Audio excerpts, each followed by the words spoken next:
Hop, mana birinchi LG'miz bu ishladi.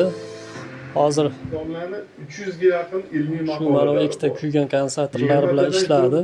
Egasiga telefon qilib, 25 "Birato'la podsetgani ham yangilab yuboraymi?" desam, "Shart emas. Ko'raveraman. Qancha ko'rsatsa ham" dedi. Endi shu ahvolda patent olganlar. ko'rsa bo'ladi, atak chidasa bo'ladi. Patentlarning ikkitasi Mijoz qo'yniga qaraymiz-da. Nima desa shu, qo'y desa qo'yamiz, qo'yma desa qo'ymaymiz. Bu birinchi LG'miz tayyor. Ishladi. Blok Britaniyada shu kuygan kondensatorlar bilan ishladi. Boshqa aybi yo'q ekan. Boshqa aybi yo'q shekilli, yana ham bilmadim. Ishlab turibdi televizor. O'zini sohasi bo'yicha buyuk inson. O'zimizga yaqin mijozlar videoning tagida nomer qoldiraman. Shunaqa xizmatlar kerak bo'lsa murojaat qilaverasizlar.